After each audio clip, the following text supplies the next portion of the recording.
Well, it is so exciting to be back. My name is John Snodgrass. I'm a seminary graduate, a teacher at Canisius and Medaille colleges, and I've spent many years studying and writing about the Bible with a particular interest in some of the social elements of the Bible. In this series, Prophets and Protest, we are looking at some biblical protest movements, and some of which I think we can look at in interesting ways that might get us thinking in new ways about some of our current cultural divides, some of our current protest movements. And one thing that we're going to cover this evening that I think is very important is we're going to be looking at some pieces inside and outside of the Bible and really focusing on who were these chosen people, how were they chosen, and were they all related to each other? Before we do, I think it would be interesting, since we're going to be talking this evening about Israel, to just get a sense. The word Israel occupies, I think, a tremendous space for us in our global dialogue. It occupies a disproportionate amount of space when we talk about Israel, the land that was once known as Canaan. Here on the left on your screen, you can see the size of Israel in relation to the size of the United States. And on the right side of your screen, you can see that blue sliver. That is the size of Israel in relation to the state of New Jersey. So actually, when we talk about Israel, we're talking about a small piece of land. When we hear about Israel and think about Israel as the Holy Land, do we say this because it is the most beautiful place, because it is the most productive farmland? Not necessarily. Actually, it is kind of a scrubby place, maybe a little bit cleaner and more hospitable than New Jersey. But we're not necessarily talking about, the greatest piece of land ever chosen. About 3,300 years ago, at about the time of the Exodus, the land that we now call Israel, the land of Canaan, was a colony of the Egyptian Empire. It was something that Egypt had conquered with soldiers and had set up a tribute system, a payment system, in which the kings of Canaan would have to rent their crowns from the Pharaoh of Egypt. And they would do this by taxing the local farmers of Canaan. So Egypt in this chart is the empire. An empire, no matter what an empire says it's going to do, there's one thing empires will always do: rob the poor to feed the rich.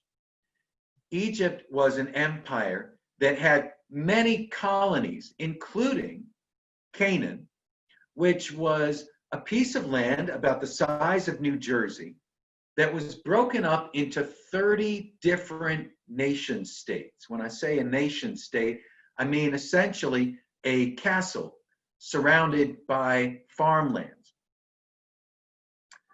So if you can imagine a place about the size of New Jersey with like 30 different buffaloes in it. That would be, approximately Canaan 3,000 years ago.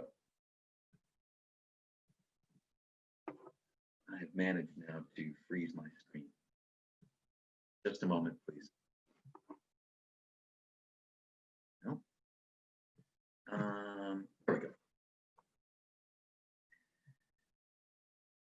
Last week we talked about the exodus from Egypt, which is going to lead to the entry of the Hebrews into the promised land, into the land of Canaan. And a question that has puzzled Bible readers for centuries Is there any evidence of the Exodus outside of the Bible? Did the Egyptians ever document it? Well, people have been scouring Egypt looking for signs of the plagues, looking for signs of the parting of the Red Sea, looking for the name of the specific Pharaoh who is mentioned in the Bible. Actually, it is our good fortune that some Egyptian documentation has been found.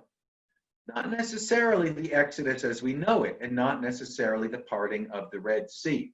But archaeologists have found in the city of Amarna in Egypt an ancient abandoned library. And this library was full of letters to Pharaoh. Now, the letters look like this. They look like these little clay tablets on which people have written in this kind of, it almost looks like bird tracks. It's called cuneiform. And in this library, we have discovered letters to Pharaoh from the kings of Canaan. And one of the most fascinating things about this discovery is that the big issue that these Canaanite kings kept writing about 3,000 years ago was that they were having trouble with some group of people whom they call the Habiru, which might be the Canaanite version of the word that we know as Hebrew. And this collection of letters gives us this eyewitness account and also kind of a really interesting new way of looking at some of the Bible stories. So we're going to read a couple of these letters right now with particular attention to what are they saying about this group of people that is suddenly appearing and causing so much trouble in the land of Canaan.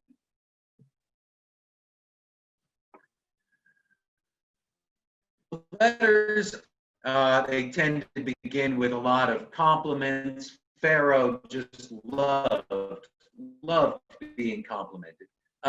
To Pharaoh, my lord, may it please Pharaoh to send archers needed to reinforce the garrison. Facing no opposition, the Habiru boldly plunder the lands of Pharaoh. The only hope Pharaoh has to keep his lands under control is if archers are sent this year. Attention, the scribe of Pharaoh, be sure that at least this much of my message is brought to the immediate attention of Pharaoh, my lord. The lands of Pharaoh are going to ruin. Here we have this report of these people who are kind of bursting in from the borderlands. They are disrupting the flow of wealth. They're disrupting the caravans that are moving supplies to Egypt. And this king of Canaan, who has been kind of paying his rent, paying his taxes, is now demanding that Pharaoh keep his end of the deal and send enforcers to make sure that the flow of supplies will not be interrupted. In another letter we read, let Pharaoh know that the Habiru have fought all the lands that were at peace with me. Gezer and Ascalon and Lachish they have settled for themselves. Will not Pharaoh send soldiers? Since Pharaoh's withdrawal of soldiers, no one obeys me. My only desire is that the chiefs of the Habiru be subject to Pharaoh's rule, but they are arrogant, bursting forth from the borderlands into my domain. Will there be no soldiers from Egypt? Let the foes of Pharaoh perish by Pharaoh's order. We're seeing now that some of these kings of Canaan are beginning to lose control. This group of bandits and renegades is beginning to make a serious problem. The problem continues to escalate in another letter. I am a shepherd of Pharaoh and a tribute bringer. The land of Pharaoh is lost. All of it is taken from me. The Habiru have taken the cities of Pharaoh. Behold, the governor of Zelu has been killed in the city gate, yet Pharaoh holds back. Behold, the governor of Lachish, his servants have smitten him and gone over to the Habiru. If there are no archers this year, all of the lands of Pharaoh will be lost.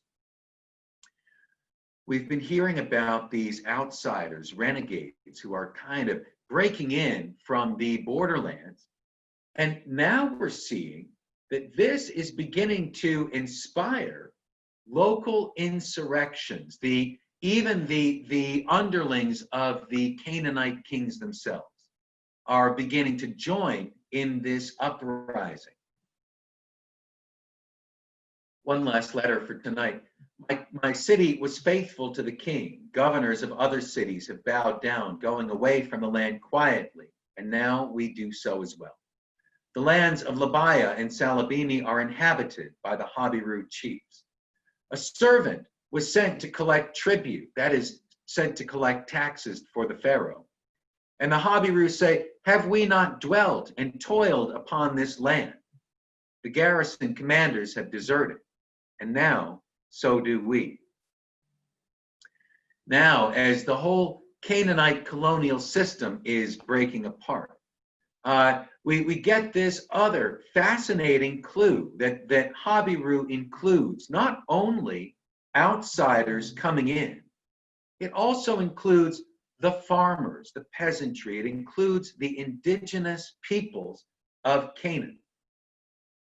Reading these letters kind of reminds me of one of my favorite films, certainly one of my favorite movies about the Bible. An old story, you could say, once upon a time in Canaan land, there were these local kings saying, give me your food or I'll break your legs. And if you rebel against me, Pharaoh will send archers and chariots to kill you. The local peasants are under this double taxation strain, saying we work like dogs to pay our agricultural taxes to our local king, and he charges extra so he can rent his title from Egypt. This double taxation is killing us. Outsiders arrive. Some friends and I just escaped from slavery in Egypt. Now we feel like slaves of Pharaoh too. Together, we can liberate ourselves from Pharaoh's tyranny. Can native Canaanites join the movement? Yes, as long as you don't try to establish a new hierarchy. And so a mixed group of renegades from Egypt, Canaan, and Babylon managed to break up Pharaoh's control over Canaan and establish a new tribalism. Well, that would be my pitch if I was going to make a movie called The Magnificent Hebrews. Why is this important? The Bible, the Old Testament, contains two accounts of the liberated Exodus group arriving in Canaan land. In the book of Joshua, God chooses a family of people, all blood relatives, to steal Canaan from its natives by ethnic genocide. In the book of Joshua, God keeps commanding the liberated Hebrews in Canaan to sack the cities, leave not one man, woman, child, even the oxen and donkey, just leave no one alive. It is a brutal, shocking, and often disturbing story of ethnic genocide. And it contains passages of text that have been used in this last few centuries to justify other acts of cruelty and genocide. In the book of Joshua, what we see is a racial movement. Hebrew means a race of people. And yet, when we turn the page from the book of Joshua, the next book of the Bible is called the book of Judges.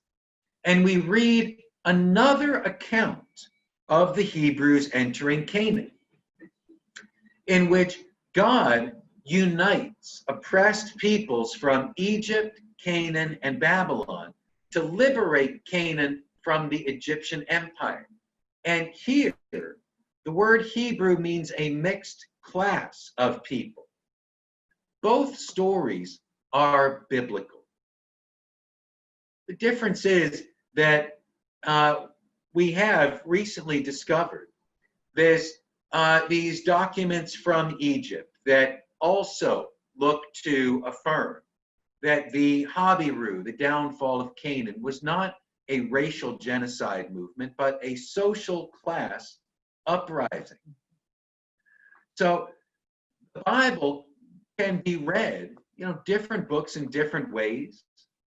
Certainly, if we look to the Bible and we want to see that God demands ethnic purity and genocide, we find that in the book of Joshua. If we want to see a story in which God demands justice for the oppressed, we also find that also in the pages of the same Bible. Who were the Hebrews?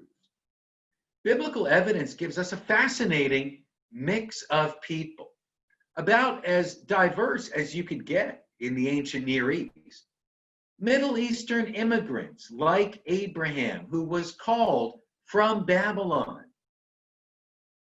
Refugees from Egypt. And the book of Exodus makes this interesting note that the Exodus group was a, quote, mixed multitude, including North Africans that came with them, and indigenous Canaanites, a mixed group of people working together and chosen by God to be liberated, to be rescued from the kind of system of taxes and kings and empires and colonialism. God's chosen people. Who were they? How do you get chosen? Do you have to be genetically descended from Abraham to be one of God's chosen people? Actually, there's a good deal of biblical evidence that the chosen people were an ethnically diverse group of people. I think this would be a good time. I would like to open to questions. So let me just turn my microphone on. And maybe if I click on this, it'll make something happen. There we go.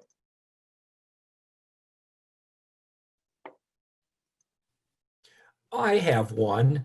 Yes. I have never read Judges as being a summary of the Hebrew people liberating themselves from Egypt, at least for most of the story. So if I go back and read Judges again, I should be seeing that the opponent most of the time, not literally all the time, would be Egypt. Is that correct? Am I understanding you correctly?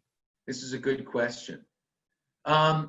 In the book of Judges, the kings of Canaan are sponsored by Egypt. So Egypt is kind of once removed. It is in the background. It is not directly spoken of as the threat. And the book of Judges will then transition into the arrival of the Philistines. And we'll talk in a moment about the Philistine relationship with Egypt. So if you are reading the Bible, Egypt will be lurking in the background, but it will not be kind of named front and center as the specific threat.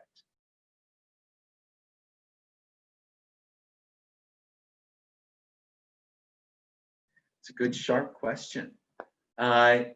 Do we have any other questions before we move on? Well, good. We're making good time. I'm very, very excited. So I'm going to continue.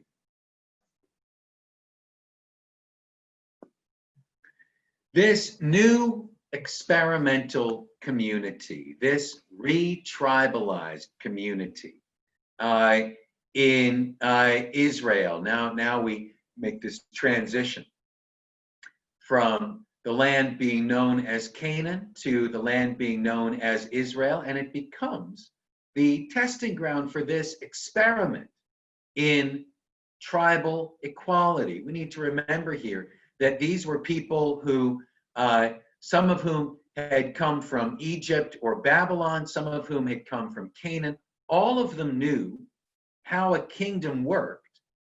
So it's really fascinating to see that they do not immediately establish a kingdom.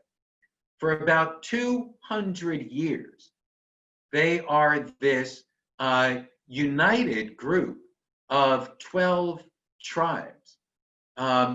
Authority is decentralized, wealth is decentralized.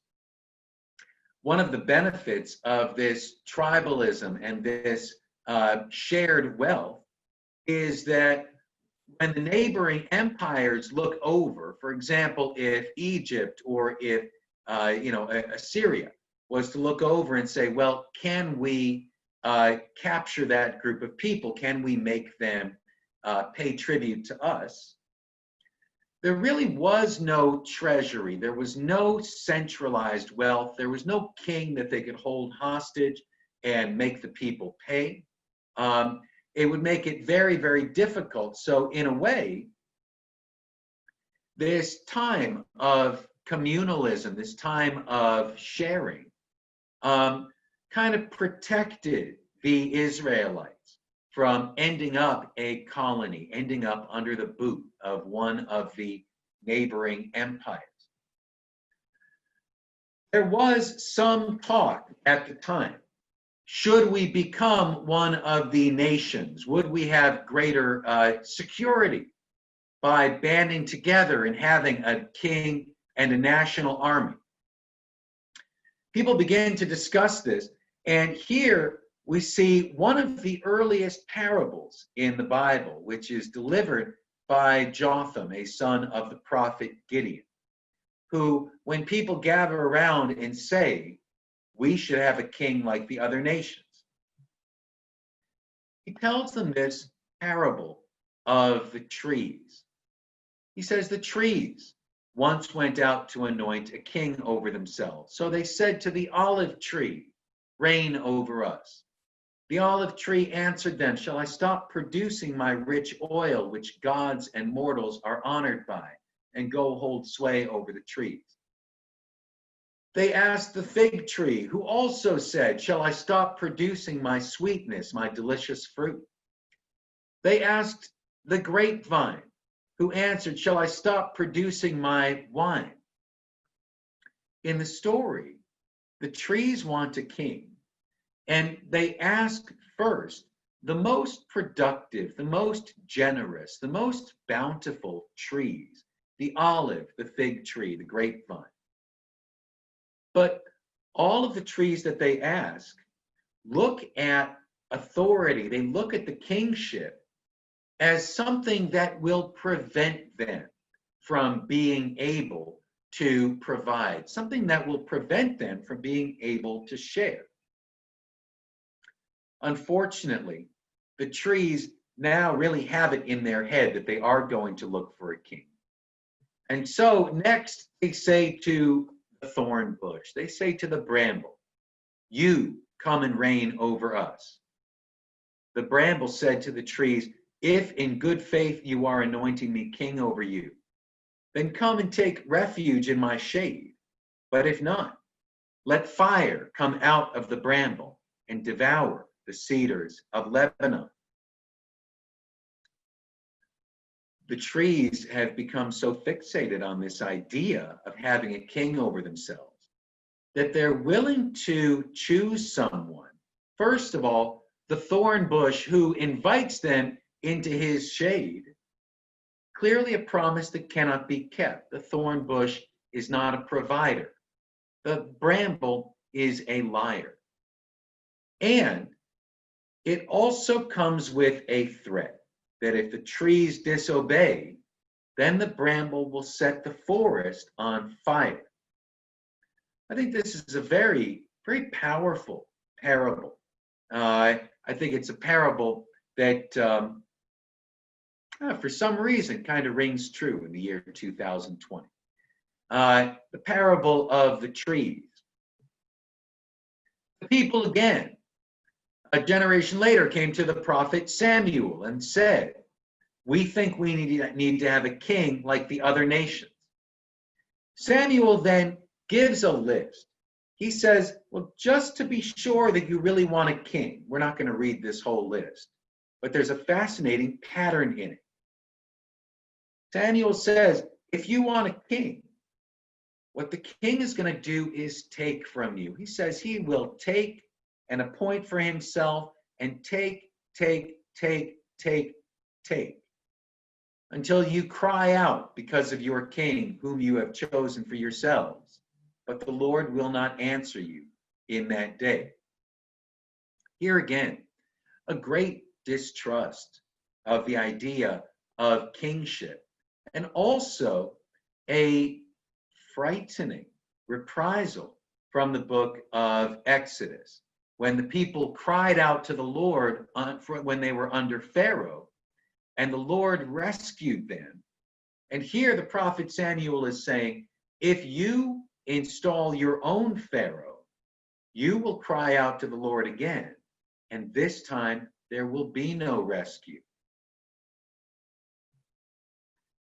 How then do the Israelites finally become a kingdom? The Israelites are finally united by an outside threat. The people from the sea, the people that are known in the Bible as the Philistine. We don't know what they called themselves. The Egyptians called them the Pelastu, the sea people. Who were the Philistines? Sea pirates. The Philistines were folks on boats who showed up.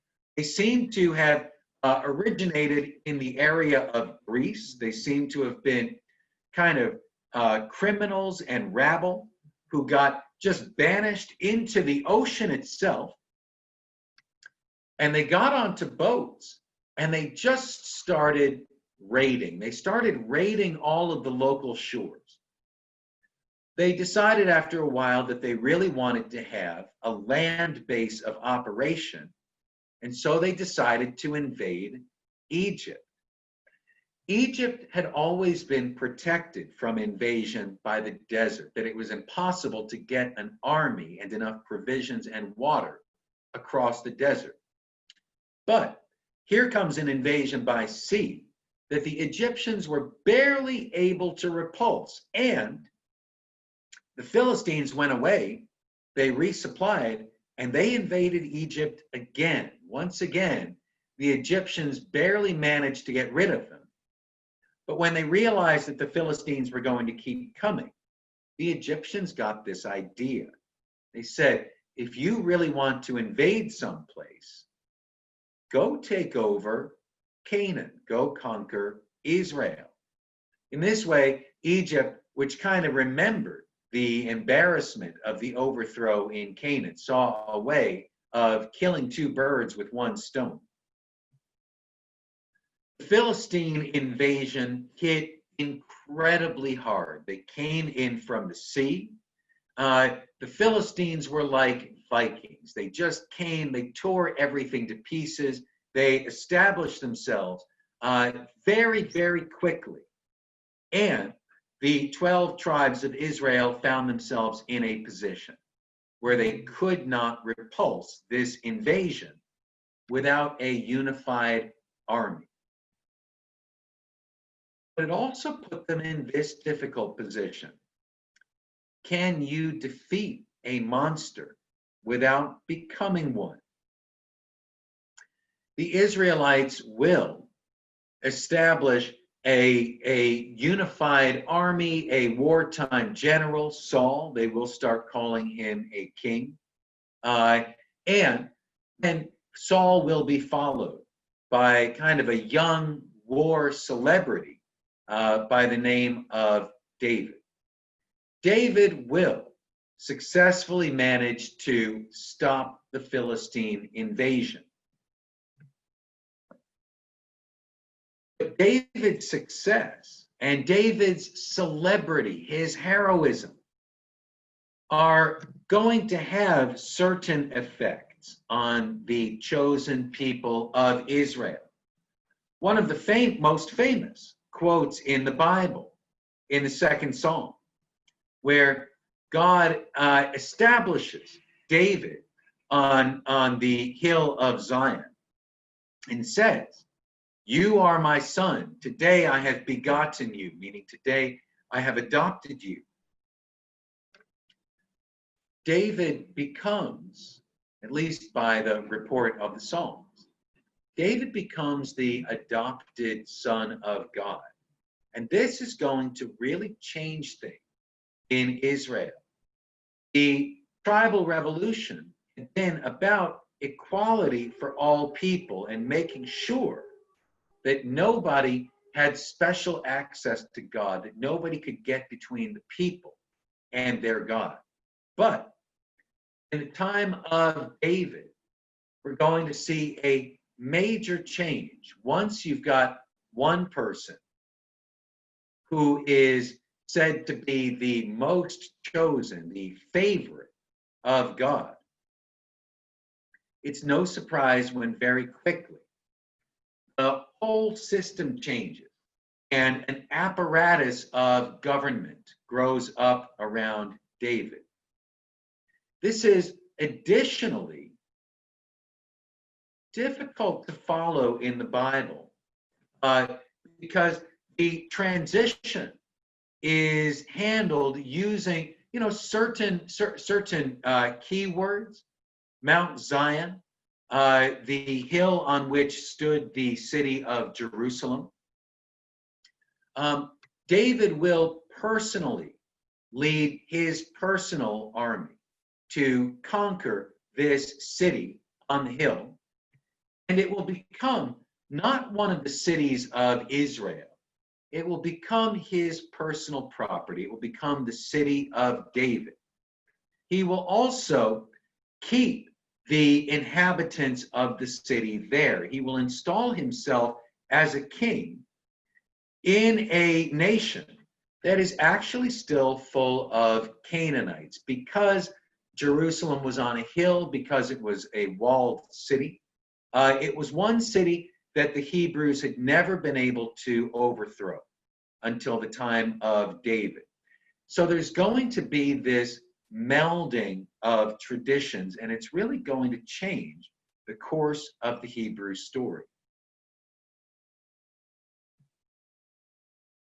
David begins to see himself as a king. David begins to see himself as being above the law. We really see this in the story of Bathsheba, the story in which he sees the wife of one of his soldiers bathing on the roof. He seduces this woman. When he fears that she may have become pregnant, he calls her husband home in the hope of fooling him into thinking that he's the father. That plan does not succeed, and so David commands that the soldier be sent into battle and abandoned to die. David then adds Bathsheba to his 7 other wives. This is a major change going on here.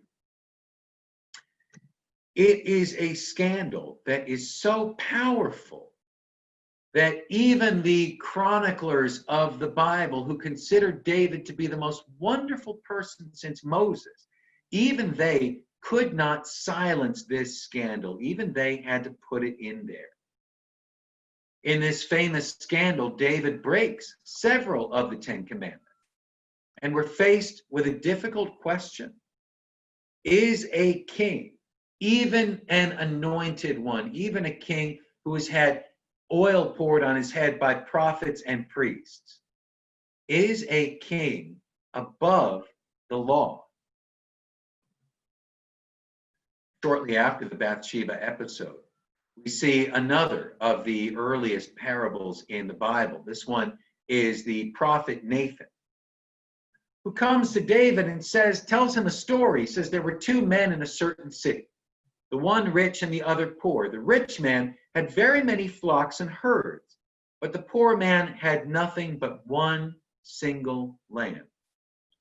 Now there came a traveler to the rich man, and he didn't want to take one of his own flock or herd to prepare for the wayfarer who had come to him. But he took the poor man's lamb and prepared that for the guest who had come to him. David's anger was greatly kindled against the man in the story. He said to Nathan, "As the Lord lives, the man who has done this deserves to die. and he will surely restore the lamb fourfold, for he did this thing and because he had no pity. Nathan said to David, you are that man. Here we see that David is apparently torn. He does know what justice is. He does know what the commandments are. He knows what is expected of him. But he has been seduced not just by this woman on the roof. He has been seduced by the belief that a king can be above the law. Here we see one of these flashes where David's sense of justice comes back to him. But this crime is done, and David will continue with this crime. We actually have a little bit more time than I thought. So instead of taking questions right now, we'll continue. Things continue to change. David dies of old age at the age of 70.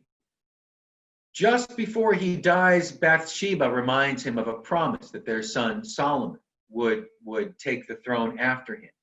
Now, Solomon is very different from David's other children. David has many children who are older than Solomon. He has other sons. Solomon is different in that his mother is from the city. She is not from the countryside.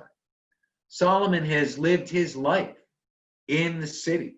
We don't get the sense that he has spent much time among the Hebrews, among the common people. Solomon has been raised in the lap of luxury. And as we'll see, Solomon has grown up surrounded by yes men who have also convinced him that a king can be above the law. David's last words in the Bible are a hit list, a jumble of names that actually contain some interesting patterns. When Solomon rises to the throne, the king had two sets of advisors. There were the Hebrew advisors who had come with David from his days out in the country and out in the wars. There was the prophet Abiathar, the general Joab. There was his son Adonijah, who expected to succeed him as the king of Israel. But in the city of Jerusalem, David has taken on another set of advisors, the high priest Zadok of Jerusalem. Jerusalem has its own general, Benaiah. And there is Solomon, the son of David, who has spent his entire life in the city. In the first days of Solomon's rule as king, some major changes take place, and they are changes that can get lost in the usual flurry of difficult to pronounce biblical names. There's always all these names flying around in the Bible, and it's always so-and-so begat so-and-so. It's easy to lose focus. But what we see in the very first days of Solomon is that the Hebrew advisors are banished or murdered. They are put out of the way so that the city of Jerusalem really comes to be in control of the 12 tribes of Israel. The one to pay particular attention to is Zadok, the high priest of the city of Jerusalem, who did not grow up with the Hebrew traditions. He was somebody who was kind of more of the Canaanite tradition. And the priesthood that follows him, the chief priests and scribes, they will always take the side of kings and will later come into conflict with the Hebrew prophets, which we'll look at next week. They will also become the lawmakers and the historians who will always condemn any rebellion against the kings or Jerusalem or the temple.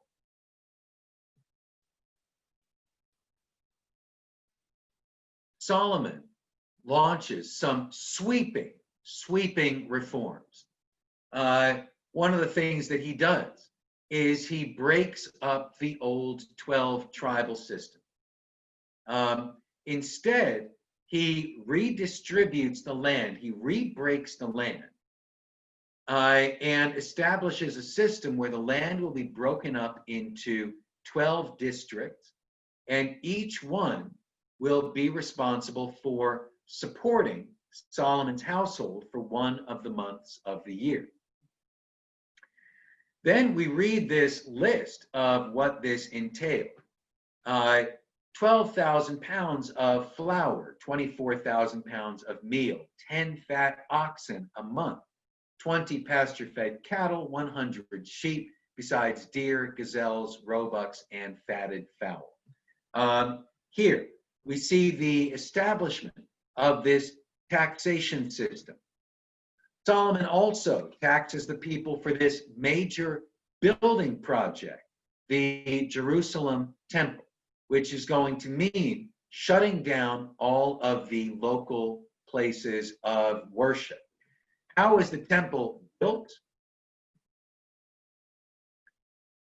Solomon is going to conscript forced labor out of all of Israel. He is going to send 10,000 people a month in shifts, 1 month of temple building, 2 months at home. They're going to quarry these stones. They're going to cut down trees. Solomon is going to launch a building project that is actually going to really remind people of the building projects that they had escaped from Egypt to get away from. The building of the temple is going to become a pilgrimage site, a place where everybody is required to show up and make offerings at least once a year. And with this, again, the local shrines, the local prophets are going to be shut down. The local prophets are going to be declared illegal. This is going to be a major trauma for the people of Israel. One of the local prophets, one of the renegade prophets, Ahijah, is going to call upon this young man, Jeroboam, who is one of the labor organizers in northern Israel, and call upon him to lead a people's protest against the cruelty of this building project. When Solomon hears about this, he is going to announce a death sentence for Jeroboam, who is going to go and hide out in Egypt, but will reappear just after Solomon passes away. Solomon's son Rehoboam will become the king of Israel and will go north to Shechem for the people to officially declare him a king. Here, we're going to see one of the big protests, one of the big people's protests in the Bible, with Rehoboam declaring himself the king of Israel.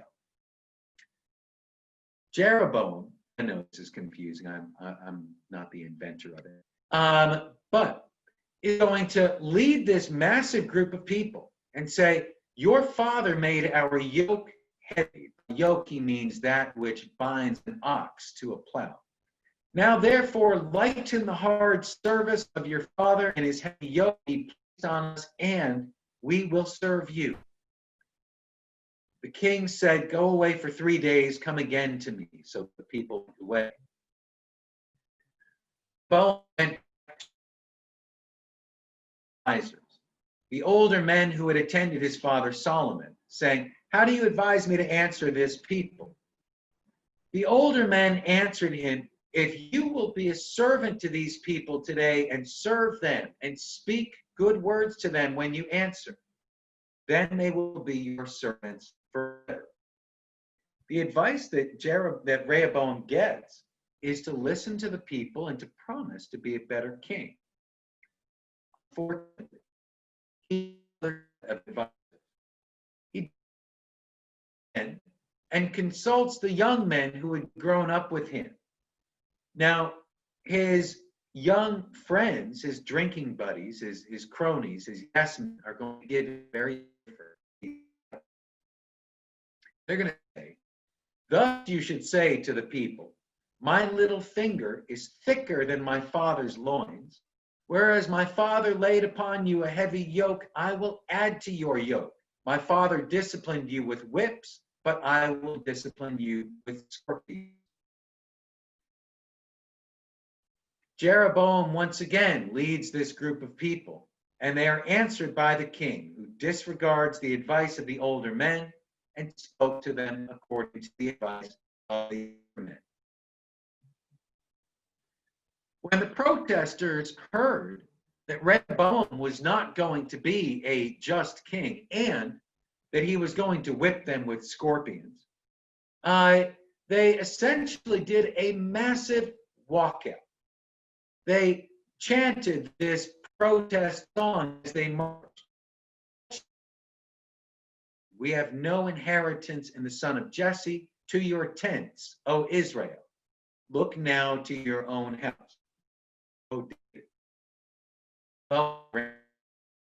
Is essentially being told to haul his own stones and do his own building.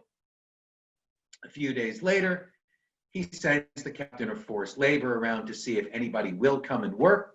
They stone him to death. So we read Israel has been in rebellion against the house of David to this day. When we read that Israel is in rebellion, is this blue section of the map. At this point, years after the Israelites installed a king for themselves, they have already broken up into two kingdoms. The 10 northern tribes secede from the 2 southern tribes. They break away. Now this, we see in the Bible, it is a people's protest movement that leads to unfortunately leads to a civil war. Read about this in the Bible only from the perspective of the Jerusalem temple priesthood, who clearly disapproved. But we can see the outline of a people's protest movement. I see we're running out of time, so I'll close with this. Northern Kingdom, we'll see next week, will eventually become wealthy and corrupt, and then will be invaded by the Assyrian Empire. And the Jerusalem priesthood will use this as evidence that the rebellion against Jerusalem was an abomination.